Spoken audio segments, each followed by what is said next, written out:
Nikmati kemudahan menonton berita di gawai Anda. Jambi28.tv. Halo pemirsa, bagaimana kabar Anda pekan ini? Senang sekali kami dapat kembali menjumpai Anda dengan sejumlah rangkuman berita-berita yang terjadi sepanjang pekan ini. Bersama saya Agus Solidabar, kita mulai Jambi This Week sekarang. Berdasarkan data yang dihimpun Badan Penanggulangan Bencana Daerah atau BPBD yang kemudian disampaikan pemerintah Provinsi Jambi dalam fokus group discussion bersama seluruh pihak terkait bertempat di Gedung Korem 042 Gapu terkait penanganan kebakaran hutan dan lahan atau Karhutla. Sejak 1 Januari hingga tanggal 17 Oktober 2020, setidaknya seluas 558,43 hektar lahan di Provinsi Jambi terbakar. Luasnya sendiri terbagi di beberapa wilayah Provinsi Jambi yang kekurangan curah hujan. Kendati demikian, luasan Karhutla Provinsi Jambi untuk tahun 2020 ini turun drastis dibanding dengan tahun lalu. Hal ini lantaran dibantu dengan kondisi cuaca cukup mendukung, di mana musim panas tahun 2020 masih terjadi adanya potensi hujan. Di tahun 2020 ini pula berdasarkan data yang diolah pada BPBD Provinsi Jambi sejak 1 Januari sampai 17 Oktober ini tercatat luas Karhutla yang terjadi di luasan sebesar 558,43 hektar. Ini kalau kita bandingkan dengan 2019 menurun cukup signifikan, namun ini tetap menuntut kewaspadaan kita bersama. Walaupun pemerintah Provinsi Jambi bersama Satgas Karhutla sendiri telah menetapkan status siaga Karhutla Provinsi Jambi selama 90 hari yang dimulai dari tanggal 29 Juli hingga 26 September 2020 dan kembali diperpanjang hingga 31 Oktober 2020. Hal tersebut dimaksudkan agar penanganan Karhutla di Jambi dapat berjalan dengan baik dan tidak seperti terjadi pada tahun 2019 yang lalu. Pemerintah daerah telah menetapkan status siaga darurat bencana Karhutla selama 90 hari, tercatat mulai 29 Juni yang lalu hingga 26 September. Dan ini kemudian diperpanjang sampai 31 Oktober ini untuk mengantisipasi munculnya hotspot terutama di beberapa daerah yang curah hujannya masih belum merata, serta langkah-langkah antisipasinya. Sementara diharapkan bulan November ke depan curah hujan ini sudah akan mulai meningkat. Untuk status Karhutla sendiri pemerintah belum memutuskan apakah diperpanjang maupun tidak. Namun berharap agar pada bulan November mendatang seluruh wilayah Provinsi Jambi sudah merata diguyur hujan. Dari Jambi, Arta, Jambi28 TV. Tim Satres Narkoba Polres Bungo, Jambi berhasil mengungkap tindak pidana narkotika jaringan internasional. Dalam pengungkapan ini, polisi mengamankan 4 orang bandar dan kurir narkotika lintas provinsi. Penangkapan bermula dari adanya informasi sebuah mobil dengan ciri tertentu sering membawa paket narkotika jenis sabu dari Pekanbaru menuju Kabupaten Bungo, Jambi. Berdasarkan informasi tersebut, tim Opsnal Satres Narkoba Polres Bungo langsung melakukan penghadakan di depan Polsek Jujuhan pada Sabtu sore. Saat kendaraan tersebut dihentikan, petugas langsung mengamankan orang yang berada di dalamnya, yakni tersangka UJ 31 tahun dan RO 31 tahun, warga Jalan Pahlawan, Kelurahan Mahratu, Kecamatan Marpoya Damai, dan RF 35 tahun, warga Desa Lubuk Niur, Kecamatan Tanah Tumbuh.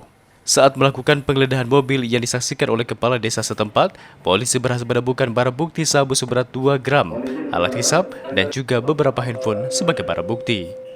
Setelah melakukan interogasi terhadap tersangka, polisi mendapatkan informasi bahwa tersangka akan mengirim narkotika jenis sabu ke daerah Kabupaten Dumai, Provinsi Riau, melalui angkutan travel. Setelah mendapatkan informasi tersebut, tim Opsnal Satres Narkoba Polres Bungo bergerak menuju Pekanbaru dan melakukan penyelidikan ke lokasi loket travel dimaksud. Pada hari Minggu, polisi berhasil mengamankan RC, satu tersangka lainnya beserta barang bukti sabu sebanyak 2 paket sedang, kemudian dilakukan pengembangan kembali ke rumah tersangka RC. Di rumah tersangka, polisi berhasil mengamankan bukti 2 paket besar sabu-sabu dan 6 paket besar ekstasi. Total terdapat 2,02 kg sabu serta 3.007 butir pil ekstasi senilai 3 miliar rupiah. Baik nilai dari narkoba kalau sabu-sabu nilainya kurang lebih 2 miliar, kemudian ekstasi 1 miliar kurang lebih. kemudian kalau sudah beredar di masyarakat bisa merusak mental ya, warga negara Indonesia kurang lebih 20.000 jiwa.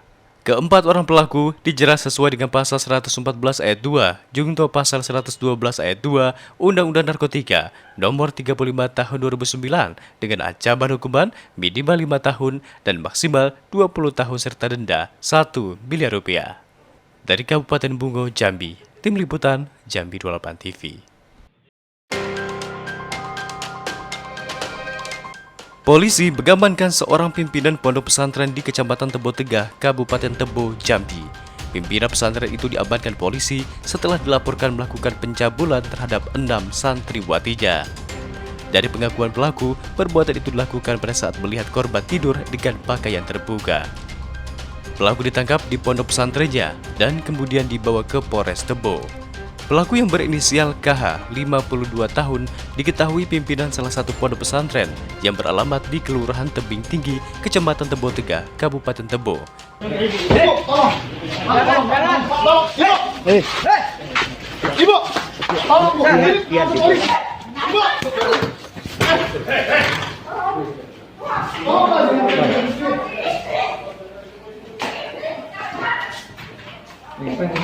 Kasus ini terungkap setelah salah satu korban menceritakan kebejatan pimpinan pondok pesantren kepada kakaknya. Saat disuruh pulang ke rumah karena orang tua belum bisa melunasi uang SPP. Saat itulah aib ini terbongkar dan dilaporkan kepada polisi.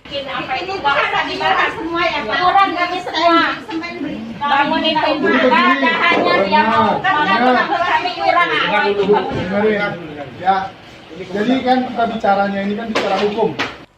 Dari pengakuan pelaku, ia mengaku hilaf melakukan pencabulan saat ia secara tak sengaja melihat salah seorang santri tidur. Modus lain yang dilakukan tersangka yaitu dengan mengajak korban belajar di salah satu ruang di pondok pesantren. Kemudian korban langsung ditarik diajak ke ruang lain dan disitulah pelaku melakukan aksi bejatnya. Pihak korban merasa karena ini ada hal yang aneh, mereka melaporkan kegiatan tersebut ke pihak Polres. Melakukan yang mana tuh? Ya semuanya gimana tuh saat itu? Dalam keadaan tidur Pak, saya meraba tuh. Ya. Itu semuanya dalam keadaan tidur kecuali yang pas dia meminjam duit, akhirnya saya ambil kesempatan, saya peluk dari belakang dan saya pegang buat bedanya itu. Berarti santri itu saat itu di kamar masing-masing, Bapak datang ke kamarnya? Ke rumah saya, karena dia datang ke rumah saya minjem duit itu. Enggak, yang lagi tidur itu Bapak Ya, cabuli? Di kamar banyak orang itu, kerumunan orang. Bapak datang ke kamar? Saya datang biasanya itu karena tidak dikunci tentunya, jadi saya kontrol. Nah itulah mungkin saya nafsu saya ada, akhirnya saya punya niat untuk itu, tapi tidak ada perencanaan hal itu sebelumnya. Aksi bejat pelaku diduga telah dilakukan sejak Desember 2019 yang lalu. Polisi akan menjerat tersangka dengan pasal tentang perlindungan anak dengan ancaman paling lama 20 tahun penjara. Dari Kabupaten Tebo, Jambi, Tim Liputan Jambi 28 TV.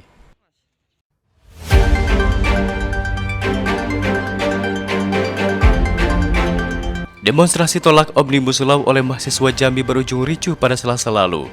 Demonstrasi diikuti ratusan mahasiswa dari berbagai universitas dan beberapa pelajar sejak pukul 12. Mereka sempat membakar ban di simpang RRI dan melakukan aksi teatrikal. Selanjutnya pendemo lanjut masuk ke depan DPRD Provinsi Jambi. Sementara mereka berorasi secara bergantian. Di luar gerbang besar yang menghubungkan jalan besar ke kantor DPRD dan kantor gubernur, beberapa rombongan pelajar dihentikan. Beberapa polisi berpakaian preman. Namun pendemo yang berada di dalam pagar DPRD Provinsi Jambi keburu ditembaki gas air bata. Aksi unjuk rasa pun kemudian pecah dan menjadi ricuh. Kericuhan pecah saat pendemo di persimpangan Taman Anggrek Sri Sudewi Teladepura ditembaki gas air bata. Kepolisian memukul mundur pendemo dan menyisir mahasiswa yang terpenjal. Beberapa mahasiswa pun dipukuli dan ditangkap. Pendemo sempat saling meneriaki dengan polisi di simpang BI. Beberapa batu dilempari pendemo. Saling maki terjadi, pendemo melempari polisi dengan batu dan kaca. Padahal pengendara masih ada yang melintasi simpang 4 tersebut. Sementara itu, asap gas air mata pekat yang ditembakkan oleh kepolisian ke pemukiman warga di depan SD Negeri 47 Kota Jambi membuat warga marah. Warga marah karena ditembaki gas air mata, mereka merasa sesak nafas. Bahkan seorang warga lansia bernama Roslida langsung keluar rumah dan memarahi polisi.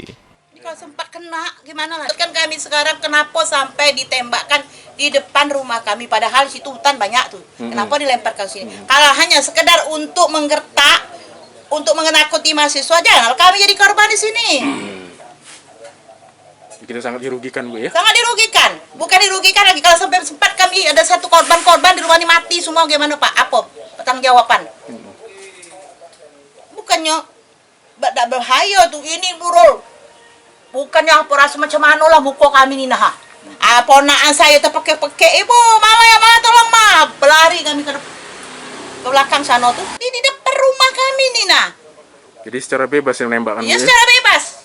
Kan pakai aturan nak nembak nih Pak. Iya, pada SOP. Kami bukannya saya bukan menuntut soal mahasiswa demo ya, itu terserah mereka, hak mereka. Tapi tolonglah jangan kami dijadikan korban. Ya, marah-marahlah dengan mahasiswa itu. Kami rakyat ini tolonglah diperhatikan. Sudahlah Covid, hiduplah susah, makan sekarang Pak, maaf ngomong lah, mencari untuk sesuap nasi sekarang susah nah. Ya apa salahnya kalau sudah lari ke sini ini berarti kan pakai otak sedikit ya. Ini kan perkampungan ya Pak. Ini kan masyarakat. Jadi jangan sampailah kemari Pak. Itu kan mengganggu masyarakat. Untung tidak jatuh korban. Kalau sempat jatuh korban gimana Pak? Jadi untuk warga sini kucak-kacir semua, Bu? Bukan kucak-kacir lagi nih. Pada berlari semua Pak. Itu yang di depan tuh pada ya Allah sampai terpekik-pekik semua. Atas aksi pukul mundur aparat kepolisian terhadap para demonstran yang terjadi pada Selasa lalu hingga terjadinya penembakan gas air mata ke arah permukiman warga di Jalan Peltu Tando Suwito, Kecamatan Telanepura, Kota Jambi. Kapolda Jambi Irjen Pol Firman Santiabudi akhirnya meminta maaf atas insiden tersebut. Permintaan maaf orang nomor 1 di jajaran kepolisian daerah Jambi itu langsung ditujukan ke seluruh masyarakat yang aktivitasnya terganggu atas aksi demo yang terjadi.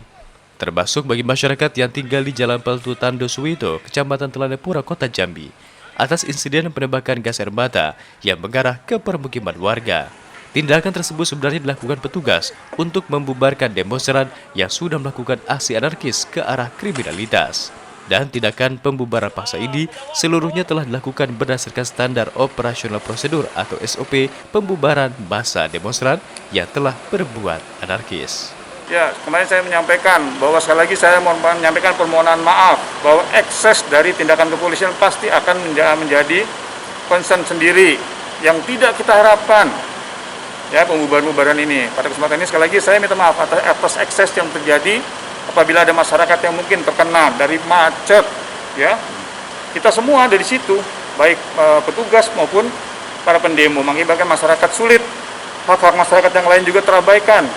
Terlebih pada warga yang mungkin kena dampak dari asap. Tapi ini adalah SOP kita membubarkan kerumunan dengan melakukan kekerasan. Dari Jambi, Arta, Jambi 28 TV. Kepolisian daerah Jambi setidaknya sudah mengamankan 28 orang provokator dalam aksi unjuk rasa anarkis yang terjadi di kompleks kantor Gubernur Jambi Selasa lalu. Kendati demikian, dari 28 orang yang berhasil diamankan tersebut, seluruhnya telah dibebaskan dengan catatan, yakni tidak diperkenankan lagi untuk melakukan aksi serupa di kemudian hari. Bahkan terhadap 28 orang yang telah diamankan tersebut, sebelumnya juga telah dilakukan pemeriksaan kesehatan COVID-19 berupa rapid test. Dan hasilnya dari jumlah tersebut, seluruhnya tidak ditemukan yang reaktif. Kendati demikian, Polda Jambi tidak membiarkan aksi perampasan hingga pembakaran sepeda motor milik kepolisian yang dilakukan para demonstran. Pihaknya hingga saat ini terus melakukan pengusutan terhadap insiden pembakaran motor yang terjadi, walaupun belum satu orang pun diamankan dalam aksi tersebut.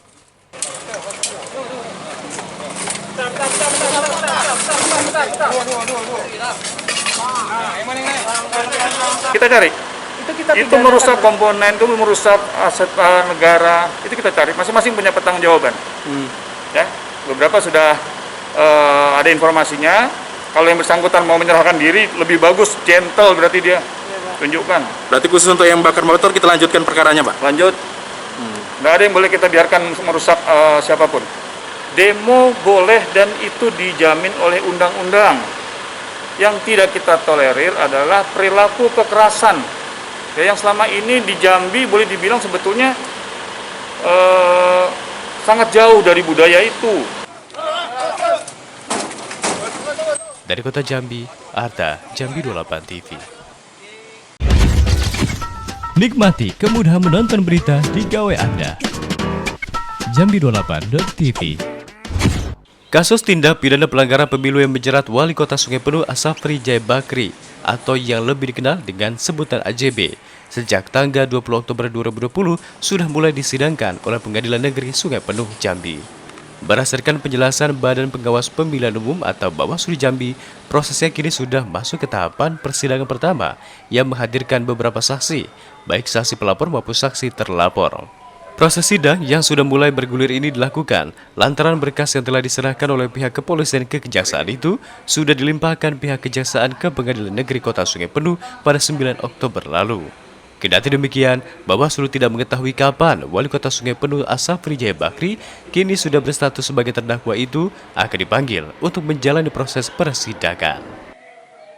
Karena kan perkara ini ditangani oleh Sentra Gakumdu Sungai Penuh, maka secara hukum, wilayah hukumnya itu di Pengadilan Negeri Sungai Penuh. Nah, berdasarkan surat yang kami terima terkait dengan pemanggilan saksi, ada beberapa orang, salah satunya adalah pelapor dari Bawaslu Sungai Penuh itu sendiri, hari ini dipanggil untuk sidang perdana terkait dengan dugaan tindak pidana pemilihan di PN Sungai Penuh. Berarti berkasnya diterima Bang ya artinya? Ya, diterima, ya, sudah dilimpahkan dari pihak kejaksaan ke pihak pengadilan. Dan sehari ini mulai proses sidang perdana dengan memanggil beberapa saksi, salah satunya saksi dari Bawaslu Sungai Penuh. AJB sebelumnya ditetapkan sebagai tersangka oleh pihak kepolisian terkait videonya yang melakukan ajakan untuk memilih salah satu kandidat calon gubernur Jambi tahun 2020. Wali Kota Sungai Penuh itu diduga telah melanggar pasal 188 Junto 71 Undang-Undang Nomor 10 Tahun 2016 tentang pemilihan kepala daerah dan diancam dengan sanksi minimal 6 bulan atau maksimal 1 tahun kurungan penjara, termasuk denda. Dari Jambi, Arta, Jambi 28 TV. Komisi Pemilihan Umum atau KPU Provinsi Jambi rampung menggelar rapat pleno terbuka rekapitulasi daftar pemilih tetap atau DPT pemilihan gubernur dan wakil gubernur Jambi pada Pilkada serentak 9 Desember mendatang. Dalam rapat itu, KPU menetapkan DPT Provinsi Jambi sebanyak 2.415.862 pemilih yang terdiri dari 1.218.688 pemilih laki-laki dan 1.197.174 pemilih perempuan. Dari 11 kabupaten kota yang tersebar di 140 kecamatan dan 1.562 desa atau kelurahan. KPU menjelaskan dari jumlah DPT semula yang ditetapkan oleh KPU Kabupaten Kota seprovinsi Jambi, totalnya mencapai 2.417.710 pemilih, dan dalam pleno tingkat provinsi, DPT tersebut kembali berubah menjadi 2.415.862 pemilih. Setidaknya ada penurunan sebanyak 1.848 DPT dari sebelumnya. Dengan jumlah pemilih secara total itu sebanyak 2.415.862 orang. Nah, kami berharap dengan ditetapkannya daftar pemilih tetap ini, maka ini akan menjadi pedoman bagi KPU dan juga masyarakat secara umum untuk datang ke TPS pada hari H, karena mereka sudah terdaftar di daftar pemilih tetap untuk pemilihan gubernur dan wakil gubernur.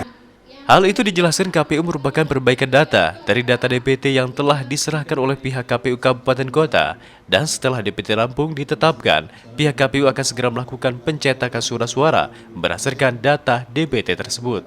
Penyusutan hasil DPT yang telah ditetapkan itu selain berasal dari banyaknya data tidak memenuhi syarat atau TMS, juga karena dipengaruhi pergerakan masyarakat yang dinamis, termasuk yang telah meninggal dunia. Dengan telah ditetapkannya DPT Pilkada Serentak tahun 2020, maka KPU mengajak masyarakat yang telah terdaftar dalam DPT untuk berpartisipasi dalam pemilihan gubernur dan wakil gubernur Jambi yang digelar 9 Desember 2020 mendatang. Dari Jambi, Arta, Jambi 28 TV. Komisi Pemilihan Umum atau KPU Provinsi Jambi pada 18 Oktober 2020 telah menetapkan daftar pemilih tetap atau DPT Provinsi Jambi, yakni sebanyak 2.415.862 pemilih. Jumlah tersebut terdiri dari 1.218.688 pemilih laki-laki dan 1.197.174 pemilih perempuan. Atas hal ini, Badan Pengawas Pemilihan Umum atau Bawaslu Jambi menyatakan sikap untuk menerima hasil rekapitulasi DPT yang telah ditetapkan oleh pihak KPU tersebut. Kendati demikian, diterimanya daftar pemilih tetap tingkat provinsi ini tentunya dengan berbagai sarana perbaikan yang telah disodorkan pihak Bawaslu ke KPU.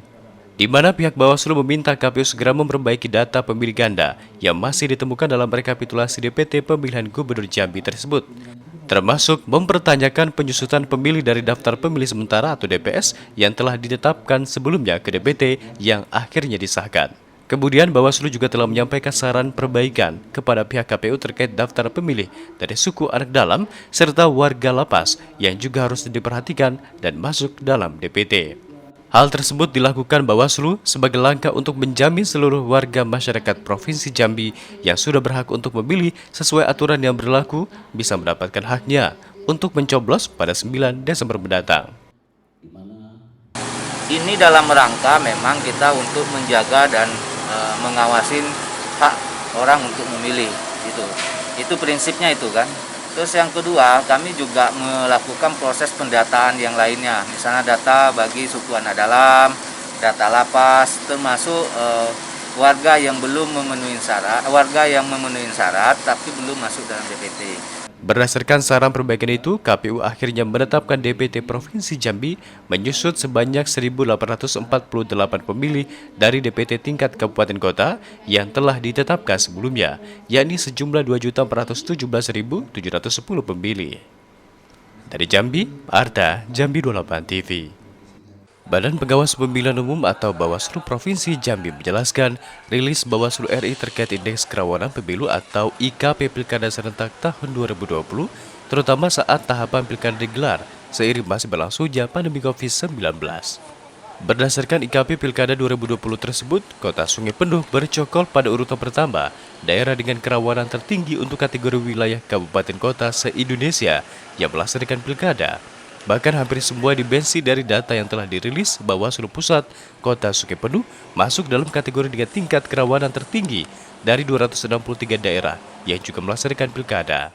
Sedangkan untuk Provinsi Jambi sendiri, dari 9 provinsi yang turut melaksanakan pemilihan gubernur dan wakil gubernur pada 9 Desember mendatang, Provinsi Jambi menduduki posisi ketiga tertinggi dalam tingkat kerawanan pemilu tersebut. Kerawanan Bawaslu RI sudah merilis mengupdate indeks kerawanan pemilu Pilkada 2020 di masa pandemi, khususnya pada saat tahapan kampanye. Jadi kalau untuk tingkat provinsi, Provinsi Jambi masuk ke dalam urutan kerawanan tertinggi 3 setelah Sumatera Barat, Sumatera Barat dengan Sulawesi Tengah. Itu se-Indonesia Bang ya? Ya, jadi dari 9 provinsi yang melaksanakan pemilihan gubernur, ya kan? Kalau untuk tingkat kabupaten, 263 kabupaten kota yang melaksanakan pilkada, itu indeks kerawanan tertinggi, itu Kota Sungai Penuh masuk ke peringkat pertama dari daerah kabupaten kota yang melaksanakan pilkada 2020. Beberapa indikator dalam mengukur tingkat kerawanan ini didasarkan dari berbagai aspek, mulai dari masih akan terjadinya politik uang, termasuk netralitas aparatur sipil negara, serta intimidasi dan masih dimainkannya isu SARA, serta beberapa hal lainnya menjadi patokan dalam mengukur indikator itu. Untuk itu, Bawaslu Provinsi Jambi terus melakukan koordinasi bersama pihak-pihak terkait, baik itu pemerintah dan kepolisian, guna menanggulangi potensi kerawanan pemilu yang telah dipetakan agar bisa diminimalisir atau tak semakin parah. Dari Jambi, Arta, Jambi 28 TV. Pemerintah Provinsi Jambi bersama OPD terkait dan unsur Forkopimda mengikuti secara langsung rapat virtual antisipasi peningkatan penularan COVID-19 selama libur panjang dan cuti bersama minggu depan yang diselenggarakan pemerintah pusat. Berdasarkan penanggalan kalender, cuti bersama itu akan dimulai pada hari Rabu tanggal 28 Oktober hingga Jumat 30 Oktober 2020 yang bertepatan dengan peringatan Maulid Nabi Muhammad dan kemudian ditambah lagi dengan libur akhir pekan. Libur panjang tersebut secara total akan berlangsung selama 5 hari di minggu depan. Atas hal ini, pemerintah pusat memberikan arahan agar pemerintah daerah melakukan langkah antisipasi agar libur panjang itu tidak menjadi pemicu meningkatnya penularan COVID-19. Untuk itu, setelah mendapatkan arahan dari pemerintah pusat, pemerintah Provinsi Jambi bersama OPD terkait akan terlebih dahulu melakukan rapat koordinasi sebelum akhirnya melakukan berbagai langkah-langkah antisipasi. Agar supaya libur ini tidak menjadi salah satu pemicu naiknya angka COVID. Jadi tadi disampaikan kita perlu mengantisipasi beberapa kemungkinan meningkatnya aktivitas masyarakat, misalnya mudik, kemudian berkunjung ke tempat wisata, begitu, dan mungkin transportasi umum.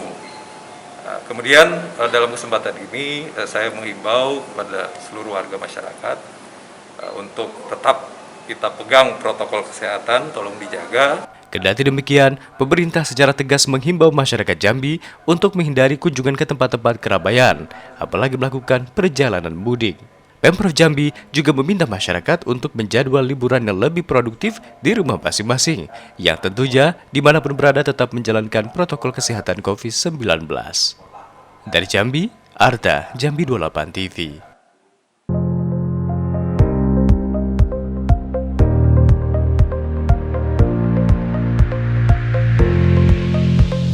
Tiga kali diperpanjang menjadi penjabat Sekretari Daerah atau PJ Sekda Provinsi Jambi. Akhirnya Sudirman resmi dilantik sebagai Sekda Provinsi Jambi secara definitif. Sudirman terpilih dalam lelang jabatan Sekda Provinsi Jambi yang telah digelar sejak 6 bulan lalu. Dirinya bahkan terpilih dari 3 nama yang diajukan ke Presiden RI Joko Widodo atas rekomendasi hasil lelang. Bertempat di auditorium Rumah Dinas Gubernur Jambi Jumat sore, pejabat sementara Gubernur Jambi secara resmi melantik Sudirman sebagai Sekda Provinsi Jambi. Pelantikan itu berdasarkan surat keputusan Presiden RI nomor 160 tahun 2020 tentang pengangkatan pejabat pimpinan tinggi media di lingkungan pemerintah Provinsi Jambi. Dalam arahannya, pejabat sementara Gubernur Jambi Restuardi Daud meminta Sekda terpilih untuk dapat segera bersinergi dengan seluruh pihak, bukan hanya dengan jajaran pemerintah Provinsi Jambi saja, tapi termasuk dengan jajaran pemerintah kabupaten kota, serta instansi vertikal. Kepres beliau sudah keluar, dan saya juga sudah diberikan izin untuk melantik pada hari ini.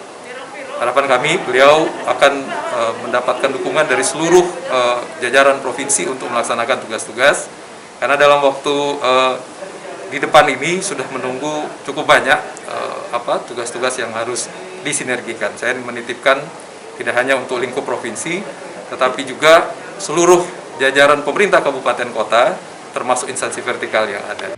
Hal tersebut perlu dilakukan Sekda terpilih untuk mempercepat penanganan berbagai permasalahan yang kini dihadapi Provinsi Jambi.